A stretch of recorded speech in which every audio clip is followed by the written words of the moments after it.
नाम मोहम्मद नासिर शेख है। मुझे ब्रेन स्ट्रोक आया था। It was due to tobacco. मैंने बहुत टोबैको 45 साल तक मैंने बीड़ी पी है, लेकिन छोड़ नहीं पाता था। लेकिन 8-10 दिन हॉस्पिटल में रहने के बाद जब मैं घर गया, उसके भी 2-3 दिन के बाद मुझे होश आया कि मैं कहीं आया हूँ। थोड़ा ठीक हुआ तो मेरी वाइफ के साथ हम डॉक्टर पातजानी साहब के पास गए। वहाँ हमने पूछा, पातजानी साहब ने मुझे एक ही बात की कि I am not God but I can say you कि if you smoke you will definitely get a stroke.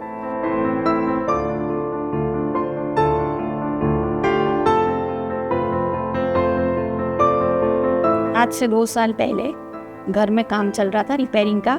हम लोग टेरेस पे जाकर नीचे आए तो हम लोग बातें ही कर रहे थे, ऐसे नॉर्मली बातें चल रही थी। लेकिन दोपहर को अचानक मैं बैठ रहा था पलंग के ऊपर और मेरी वाइफ को मैंने बोला चाय बनाने जा। वो नीचे चाय बनाने गई, इस दौरान मेरे को ब्रेन स्ट्रोक आया। नीचे गद्दा रखा हुआ था, उसके ऊपर ही मैं गिरा और उसके बाद मुझे क्या हुआ मुझे कुछ पता नहीं। तो मैं दौड़कर वापस ऊपर आ गई किचन से। तो ऊपर आकर देखा तो वो ऐसे पड़े हुए थे, बिल्कुल उनको जैसे हाथ मुड़ा हुआ था, पैर थोड़ा सा मुड़ा हुआ था, जैसे पैरालिसिस की असर होती है। मुंह से थोड़ा सा पिंड जैसा भी निकल रहा था। नज़रें भी ऊंची चढ़ा दी हुई थी उन्होंने ऐसे, तो कुछ अलग ही लग रहा था और ज़ोर ज़ोर से खर्राटों की जैसे आवाज़, सो रहे हो ऐसे लग रहा था। तो मैंने ऊपर आकर पूछा उनको कि तुमको क्या हुआ, क्यों ऐसे सो रहे हो, क्यों पलंग पर नहीं सो रहे? तो कुछ बोले नहीं। तो फिर मुझे ऐसा फील हुआ कि नहीं ये कुछ अलग ही है। तो मैंने ऐसे बाहर से जो हमारे पहचान वाले सामने उनको आवाज़ दी तो वो सभी दौड़ कर आ गए और सब ने देखा तो जैसे बहुत अच्छी इनकी पोजीशन नहीं थी। तो फिर हमने हिम्मत रखी, किसी ने 108 भी बुला दी। तो मैंने वापस भेज दी कि नहीं इतना नहीं होगा, अच्छा होगा। किसी ने उनको नींबू शरबत पिला दिया, ऐसा किया, किसी ने पानी छांटा, किसी ने चिल्ला के उनको हिला के उठाया भी कि भाई उठो उठो, क्या है तुमको अच्छा हो जाएगा। फिर मुझे ऐसा लगा कि नहीं अभी तो कुछ ज़्यादा है।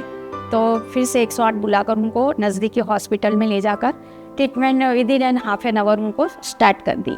फर्स्ट टाइम ऐसा हुआ तो मुझे पता ही नहीं चला कि क्या हो गया। उनको आईसीयू में रखा गया था क्योंकि उनकी कंडीशन बहुत ही क्रिटिकल थी और घर भी देखना था, इनको भी देखना था। तो बहुत ही वो कंडीशन ऐसी थी कि संभल पाना हमको मुश्किल था। डॉक्टर्स ने 72 आवर्स तो बोला था कि इतने आवर्स में अगर ये कंडीशन से बाहर आ गए तो ठीक है, वरना हम कुछ कह नहीं सकते। फिर हमें ऐसा लगा कि दूसरे डॉक्टर की भी ओपिनियन लेना ज़रूरी है। मेरी वाइफ सेकंड ओपिनियन लेने के लिए पातजानी साहब के पास गई। पातजानी साहब का स्वभाव और उनकी फील्ड की इतनी डीप नॉलेज है, वो देख के मेरी वाइफ इम्प्रेस हो गई। उनको हमने कंसल्ट किया। उसके बाद में वो हॉस्पिटल से डिस्चार्ज हुआ और फिर मैं पातजानी साहब का रेगुलर ओपीडी पेशेंट बन गया। तो उन्होंने टाइम टू टाइम जो उनको मतलब दवाइयाँ जो चेंज कर करके दी और धीमे धीमे ये जो अच्छे होने लगे थे, उसकी तो मुझे बहुत ही खुशी है उनकी। मैं बहुत थैंकफुल रहूँगी। जब हॉस्पिटल से डिस्चार्ज हुए तब मेरा भाई उसके घर ले गया। मुझे बहुत दिक्कत होती थी, लेकिन मेरे भाई ने बैठकर मुझे खिलाया। मेरी वाइफ का थ्रू आउट मुझे सपोर्ट था। ये सपोर्ट की वजह से ही मैं आज फिर खड़ा हो सका हूँ। उसके बाद हमारा कनाडा जाने को हुआ। मेरा बच्चा वहाँ वर्क परमिट पर है, मैं उसको मिलने का, मैंने क्वालिटी टाइम उसके साथ स्पेंड किया। पूरा कनाडा में घूमे उसके साथ अच्छी तरह से।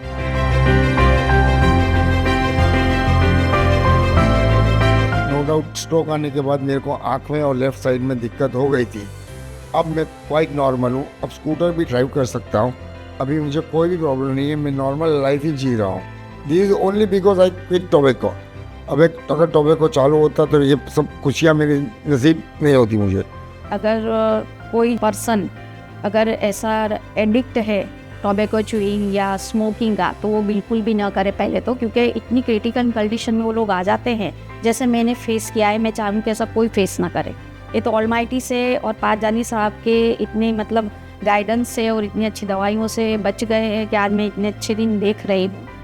मैं सब लोगों को यही कहना चाहता हूँ कि जो भी आदमी टोबैको का एडिक्ट है, पहले तो अपने टोबैको लेफ्ट लीव करें। उसके बाद भी अगर स्ट्रोक आता है तो नज़दीकी हॉस्पिटल में एडमिट होकर पहले प्राइमरी ट्रीटमेंट ले, उसके बाद एक्सपर्ट डॉक्टर को कंसल्ट करें जिसने मुझे मेरी ये स्ट्रोक की जर्नी में साथ दिया, जैसे कि डॉक्टर पातजानी सर, SCG हॉस्पिटल, मेरी family members, my wife, my brother, सबको मैं तहे दिल से शुक्रिया अदा करना चाहता हूँ। Thank you very much. Without them I won't be able to live happy life again.